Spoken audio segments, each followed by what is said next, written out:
ભગવાન રામચરિત્ર માનસમાં તો રામનું એટલું બધું મહત્વ બતાવ્યું અને ભગવાન રામની તો એટલા ગુણાનુવાદ ગાયા છે કે આપણે લખી ન શકીએ. ભાગવતમાં 2 અધ્યાયમાં જ રામચરિત્ર માનસની કથા બતાવી છે. ભગવાન રામજી પ્રગટ થયા છે, ભગવાન રામ મોટા થયા છે. ભગવાન રામ આવ્યા ને એને 9.5 લાખ વર્ષ થયા. આ ધરતી ઉપર 9 લાખ વર્ષ પહેલા ભગવાન રામ આવ્યા, પણ આજે એનું નામ એટલું જ મીઠું લાગે, એટલું જ નિત્ય લાગે, એટલું જ નવું લાગે. 9 લાખ વર્ષ પહેલા ભગવાન રામ આવ્યા હતા, પણ આજ એનું નામ એને બધાને તારી દે. એ ભગવાન રામનું નામનું મહત્વ બતાવ્યું છે. રામજીની બાળ લીલા બતાવી છે. રઘુનાથજીએ વિશ્વામિત્રના યજ્ઞમાં ગયા છે, એમની કથા બતાવી. મિથિલામાં જઈ આમંત્રણ મળ્યું છે, રસ્તામાં અહલ્યાનો ઉદ્ધાર કર્યો છે, એમની કથા બતાવી. મિથિલામાં જઈ ધનુષનો ભંગ કર્યો, એ કથા બતાવી. રામચંદ્રજીએ ભગવાન લક્ષ્મણજી એ ધનુષ યજ્ઞમાં ભાગ લીધો છે, એમની કથા બતાવી. અને ધનુષ ભંગ કરી અને પહેલા ખાલી રામ હતા અને હવે સીતારામ થયા છે. ચારેય ભાઈઓના વિવાહ લગ્નની સંસ્કાર બતાવ્યા છે, એ કથા બતાવી. રામના વિવાહ સીતાજી સાથે, ભરતના વિવાહ માંડવીજી, લક્ષ્મણના વિવાહ ઉર્મિલા અને શત્રુઘ્નના વિવાહ શ્રુતકીર્તિ સાથે લગ્ન થયા છે, એમની કથા બતાવી છે. દશરથજીએ ઈચ્છા થઈ કે રામને હું રાજ્ય સોંપી, આવી ઈચ્છા પ્રગટ થઈ છે. અને મંથરાની બુદ્ધિ બગડી કૈકેયીને સમજાવે છે કે રામને રાજ્ય નહીં, એને તો રાજ્ય તો તારા લક્ષ્મણને મળવું, ભરતને મળવું જોઈએ. આહા, બુદ્ધિ બગડી છે મંથરાની. અને કૈકેયીએ રામને દશરથને કીધું છે. અને કોઈએ કૈકેયીએ ક્યારેય દશરથને કીધું એવી કથા તમને મળશે, પણ દશરથે રામને કીધું હોય કે તમે વનવાસમાં જાઓ, એવી ક્યાંય કથા નથી. મુખ્ય 3 રામાયણ છે, બાકી તો હજારો રામાયણ છે. એકેય રામાયણમાં, એકેય ચોપાઈમાં એવો અર્થ નથી કે દશરથજીએ કીધું કે તમે વનમાં જાઓ. શું કામ? કારણ કે કઈ જ ન હોગે રામ પ્રત્યે પ્રેમ જ દશરથજીને એટલો હતો કે કઈ જ ન હોગે. આ તો રામ છે ને, કહેવા ન હોય સમજી જાય. આ તો રામ છે અને કહેવા ન હોય એ સમજી ગયા છે કે આપણે જો વયા જાય ને, આપણે નીકળવા ઘરમાં શાંતિ થતી હોય તો નીકળી જાઓ, આને રામ કહેવાય. કહેવાની જરૂરી ન હોય. આ રામને વનવાસ થયો છે. હવે આખી અયોધ્યા રામની પાછળ આવે છે. પહેલી રાત્રિ તમસા નદીના કિનારે આવ્યા છે રઘુનાથજી, સીતાજીને, લક્ષ્મણજીને રહીને આખી અયોધ્યા તે આવી છે. રાત્રે બધાને સૂતા મૂકી અને ભગવાન ત્યાંથી જાય છે.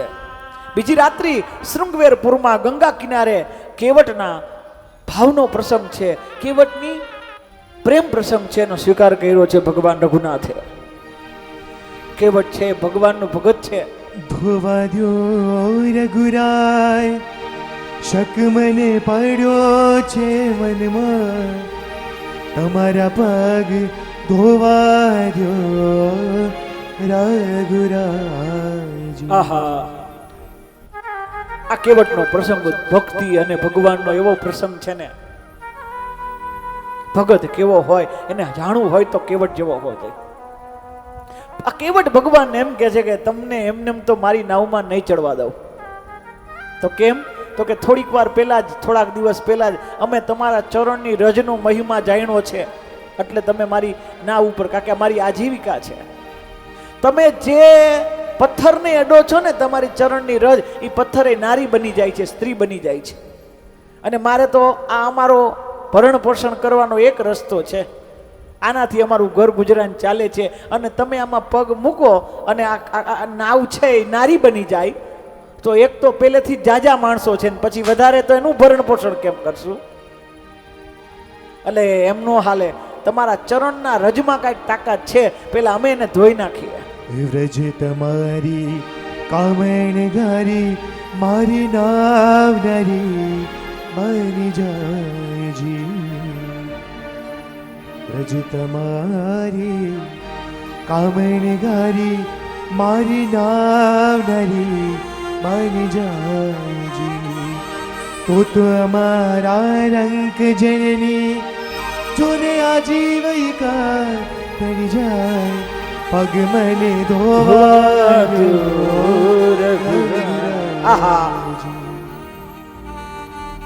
પછી ભગવાન કઈ બોલે નહીં. લક્ષ્મણજી કે ઉતરાઈના પૈસા કેટલા થાય, કેટલા લેશો? રામજી ભગવાન હસતા હોય એટલે કે રામને ઓલા પાર ઉતારવાના પૈસા ન લેવાય. કેવટ કે તમારા પૈસા નહીં લઉં. તો કે કેમ? ભગવાન રામને કહે છે કે તમારું ને મારું કામ એક જ છે. એક ધંધાર્થીને એક પૈસા ન લેવાય. આપણે બેનો ધંધો એક જ છીએ. લક્ષ્મણજીને ગુસ્સો આવ્યો. લક્ષ્મણજી એમ થયું કે આ કેમ તારો અને રામનો? તો કે કાં? એ કે બેનો એક જ બિઝનેસ છે. તો શું? તો કે આ ઓલા ભરપા ઓલી બાજુ ઉતારે, ભવસાગર તારે, અને મારું કામ તારવાનું, ઓલી બાજુ પાર ઉતારવાનું છે. આનું કામ એ જ છે ભગવાન રામનું, અને મારું કામ એ જ છે. આહા, રામજીના ચરણને પકડી રાખ્યા છે. રામજીના ચરણ ધોતા હોય એટલે ભગવાનને જેમ ચરણ જોઈએ ને તો ભગવાન આમ તે મળે ને ના હલે એ પેલા એમ કે પડી ન જતા. એટલે તો કે શું કરવું છે? તો ભગવાન રામને કહે કેવટ એક કામ કરો ને, પકડી રાખો, મારા માથે હાથ મૂકી દો બે. આહા, એક બાજુ ભગવાનના ચરણ છે અને બીજી બાજુ બે હાથ ભગનાથના એના ઉપર શિર ઉપર. આ કેવો ભગત કહેવાય. અને આટલું કર્યા પછી લક્ષ્મણ કે હવે તો અમને ઓલા પાર ઉતારી દેવો. તો કે ના, કેવટ બોલે એના કરતા તેનો છોકરો બોલ્યો કે ના હો બાપુજી, આને નો બેહાડતા. તો કે કેમ? તો કે આના પગમાં જેટલી તાકાત છે ને એટલી તાકાત એના હાથમાં છે. પગેથી તો અહલ્યાનો ઉદ્ધાર કર્યો ને ઓલા ધનુષને હાથ અડ્યો તો ધનુષ તૂટી ગયો. ક્યાંક નાવમાં બેહવામાં નાવ તૂટી જાહે તો?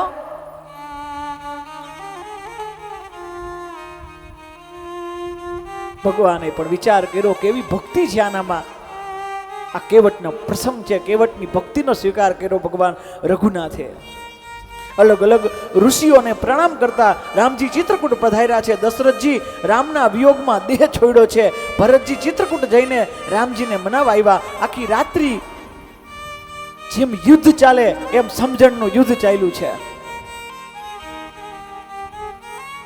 એક બાજુ જનકજી, વિશ્વામિત્ર એવા ઋષિઓ બેઠા છે, આવા રાજાઓ બેઠા છે. બે ભાઈઓ બેઠા છે સામે સામે. ભરતજી કહે છે કે તમે પિતાને વચન આપ્યું તું ને, હવે પિતા તો વયા ગયા તો પછી વચન શું હોય?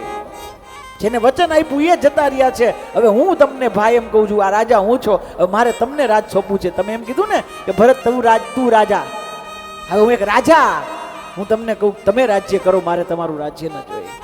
તમે આવો ભાઈ, તમે આવો. રામજી કહે છે કે ના, પિતાનું વચન છે એ પાળવાનું જ છે. બે ગાદી ઉપર નથી બેહતા. લક્ષ્મણ કે હું ન બેહું, ભરત કે હું ન બેહું, રામ કે હું ન બેહું, શત્રુઘ્ન કે હું ન બેહું. આ અરસ્પર દેવાની પ્રતિસ્પર્ધામાં કોણ જીતે? સાહેબ ઓલો ફૂટબોલના પ્લેયર હોય ને, ફૂટબોલ હોય, ફૂટબોલના પ્લેયર એ બોલ હોય ને દડો એની પાસે રાખે નહીં, લત મારીને કાઢી મૂકે. એ પોતાની પાસે ન રાખે, લત મારીને કાઢે. એમ ફૂટબોલના પ્લેયર ઓલા દડાને લત મારીને ઘા કરે ને, એમ અયોધ્યાની ગાદીને ચારે ભાઈ લત મારીને કે ન જોય, મારે ન જાય, આ તારી છે, તારી છે, તારી. આ જે તારું તારું કરે ને એને તારે, એને રામાયણ કહેવાય મારા વાલા. જે તારું તારું કરે ને તારે, એને રામાયણ કહેવાય. આ રામાયણ કેનો ગ્રંથ છે? ભાઈનો ગ્રંથ છે. મને કોઈ પૂછે કે રામાયણ કેનો? ભાઈનો ગ્રંથ છે. યાદ રાખજો, કેમ જીવાય, આ ભાઈ ભાઈને કેમ રેવાય, એ શીખવું હોય તો રામાયણ પાસે આવવું જ પડશે.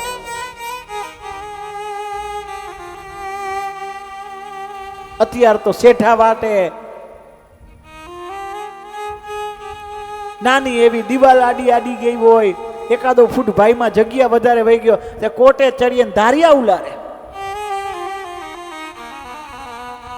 પછી આપણે રામની મૂર્તિ ઘરે બેહાડી. શું રામ પૂજા? આમાં રામ રાજી ક્યાં થાય? રામ રાજ્ય ક્યારે આવે ખબર તમને? આપણે બધા એમ કે રામરાજ રામરાજ રામરાજ કેને કહેવાય?